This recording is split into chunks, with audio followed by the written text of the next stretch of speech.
আসসালামু আলাইকুম। কি অবস্থা, সবাই কেমন আছেন?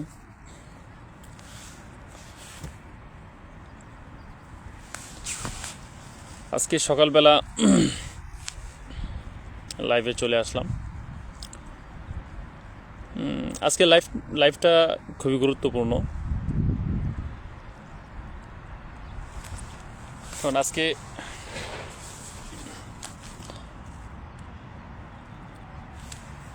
ইউকের অন্ধকার জগৎ নিয়ে আমি কথা বলবো,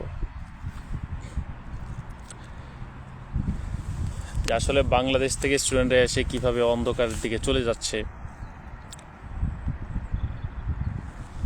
একজন মুসলিম ফ্যামিলি থেকে এসে ওরা কিভাবে নিজেদের ঐতিহ্য ভুলে যায়। এই বিষয়গুলো আমাকে কয়দিন যাবৎ খুব ভাবাইতেছে, তো ভাবলাম বিষয়গুলো আপনাদের সাথে শেয়ার করি। তো প্রথমে আমি বাঙালি যত বাবা মা আছেন তাদেরকে রিকোয়েস্ট করব যে ছেলে মেয়েদেরকে দেশের বাইরে পাঠানোর আগে একটু চিন্তা ভাবনা করে পাঠাবেন।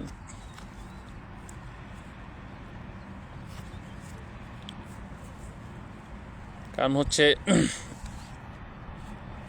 যে এখানে সব কিছুই সহজলভ্য, চাইলেই করা যায়, কেউ বাধা দেয় না।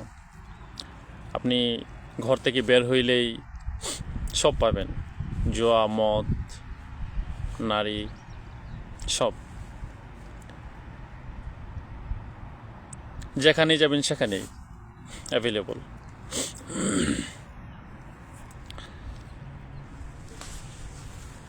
সো প্রথমে যেটা নিয়ে কথা বলতে চাই সেটা হচ্ছে যে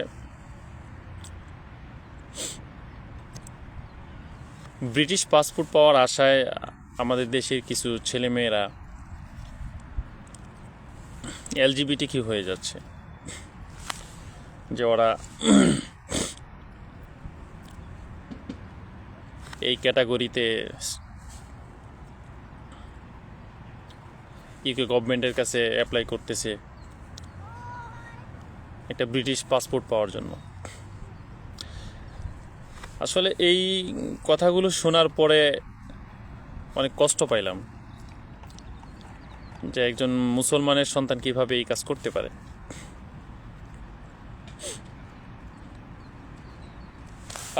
এই কাজ করার পরে ওর ঈমান থাকবে কিনা আমি জানি না, এটা আসলে আলেমরা বলতে পারবেন। তবে এরকম একটা জঘন্য কাজ ওরা কিভাবে করে আমি বুঝি না। এই জন্যই বলছিলাম যে যেসব বাবা মারা তাদের সন্তানদেরকে দেশের বাইরে পাঠান, খুব চিন্তা ভাবনা করে তারপর পাঠাবেন। কারণ ওরা যদি এখানে এসে ঈমান হারাই হয়ে যায় তাহলে অত আর মুসলিম থাকবে না।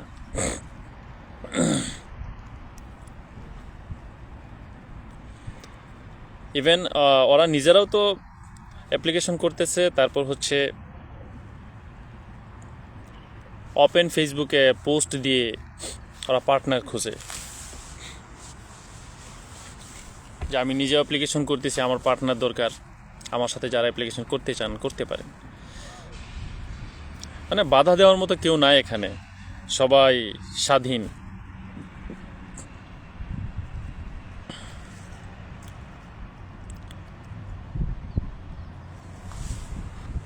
আর অন্যান্য যে অন্ধকার দিক সেগুলো তো আছেই, যে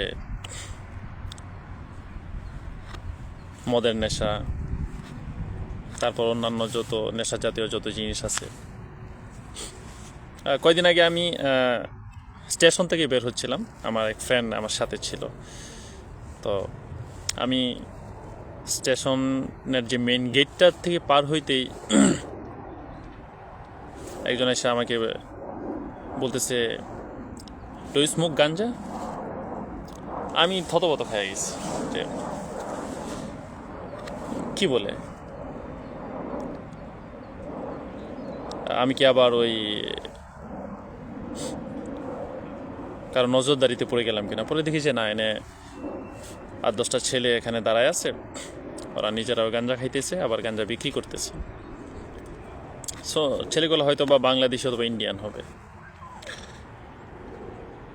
তারপর মেয়েরাও এখানে আসার পরে প্রকাশ্যে স্মোক করে, প্রকাশ্যে ভেপ খায়। এই হচ্ছে ওদের বাস্তবতা।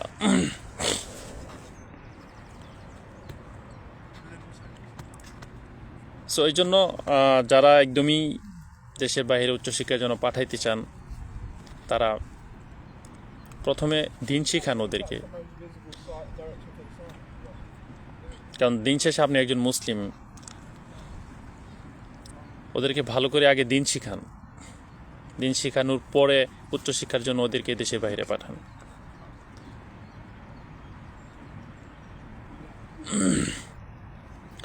তো আরেকটা ব্যাপার হচ্ছে যে বিশেষ করে মেয়েরা যারা আছেন এখানে, তো মেয়েদের জন্য জব সেক্টর খুবই কম। খুবই কম বলতে খুবই কম। ছেলেরা তো চাইলে যে কোনো জব করতে পারে, রাতে ডিউটি করতে পারে। সো মেয়েরা রাতের ডিউটিগুলো করতে পারে না। তারপর ব্রিটিশ রেস্টুরেন্টগুলো নতুনদেরকে এত সহজে নিতে চায় না। ওদের অনেক রিকোয়ারমেন্ট থাকে, এনআই লাগে। তো এনআই থাকার পরেও এক্সপিরিয়েন্স না থাকলে নিতে চায় না। তো কয়েকজন নেয়, নামমাত্র কয়েকজন নেয় নতুনদেরকে। সো এই সেক্টরগুলো খুবই কম ব্রিটিশ রেস্টুরেন্টে। তারপর যদি কফি শপের কথা বলি, কফি শপে তো কফি শপের সেম অবস্থা। সো কফি শপের সংখ্যাও কম, যার কারণে মেয়েদের, আর এখানে পেমেন্টটাও কম।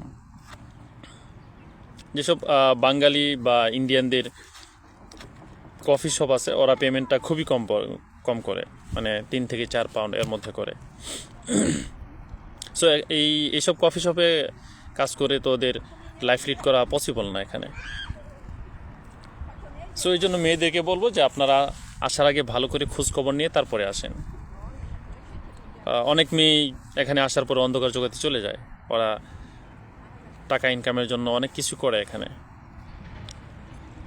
ফ্যামিলিকে বলতে পারে না। আর এটাও বাস্তব যে আসলে এখানে এসে প্রতি মাসে 1 লাখ টাকা দেশ থেকে এনে নিজের খরচ চালানো, বাসা ভাড়া, তারপর হচ্ছে খাওয়া দাওয়া, ট্রাভেল, সব কিছু মেনটেন করা পসিবল হয় না। যার কারণে ওরা এসব রাস্তায় চলে যায়। আর যত ইন্ডিয়ান রেস্টুরেন্ট আছে, ইন্ডিয়ান রেস্টুরেন্টের সংখ্যা যদিও বেশি, কিন্তু 95% ইন্ডিয়ান রেস্টুরেন্ট ওরা মেয়েদেরকে নেয় না।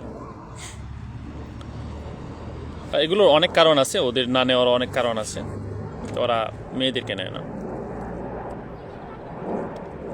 সো যার কারণে যত মেয়েরা এখানে আসে, ইন্ডিয়া বা বাংলাদেশ থেকে যত মেয়েরা আসতেছে, সো ওদের জন্য জব পাওয়াটা খুবই টাফ। কারণ আমি এই 3 মাসে এখানে এসে নিজে যা এক্সপিরিয়েন্স করলাম, যে ওদের জন্য অনেক টাফ। এখানে মেয়েরা এসে ডিপ্রেশনে চলে যায়। প্রথমত হোম সিকনেস কাজ করে, তারপর হচ্ছে যখন দেখে যে জব পায় না, তখন ওরা ডিপ্রেশনে চলে যায়। সো এই জন্য যেসব মেয়েরা আসার চিন্তা ভাবনা করতেছেন, ওরা খুব ভালো করে আসার আগে খোঁজখবর নিয়ে তারপর আসবেন।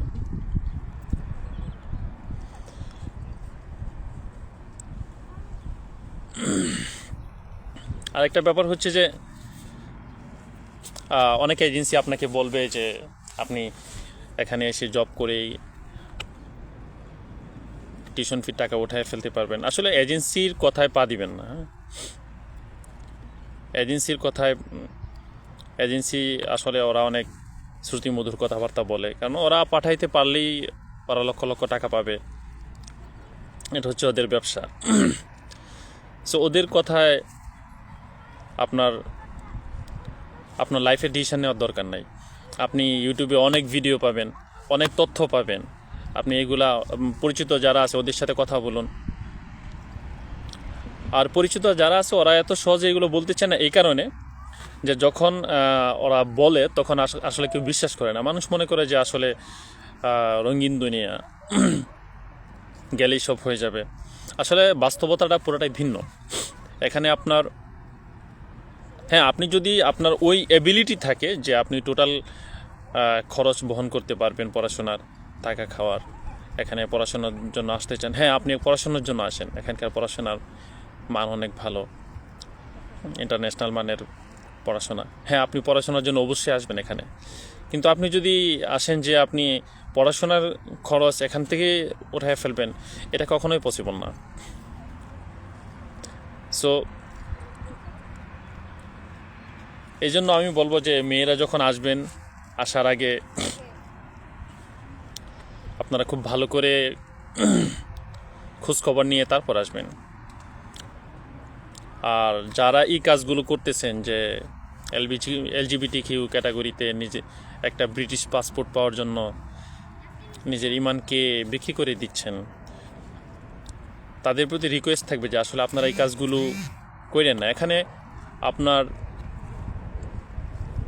অনেকগুলো ওয়ে আছে, লিগ্যাল ওয়ে আছে। আসছেন, পরিশ্রম করেন, হয়তোবা 2 বছর পরে হবে বা 5 বছর 10 বছর পরে হবে। আপনি যদি হার্ডওয়ার্ক করেন, লেগে থাকেন, আপনি সাকসেস হবেন। কিন্তু একটু সহজ ওয়েতে যাওয়ার জন্য আপনি আপনার ইমানকে বিক্রি করে দিবেন, এটা তো হইতে পারে না। আপনি একজন মুসলিম ফ্যামিলি থেকে আসছেন, আপনার বাবা মা মুসলিম,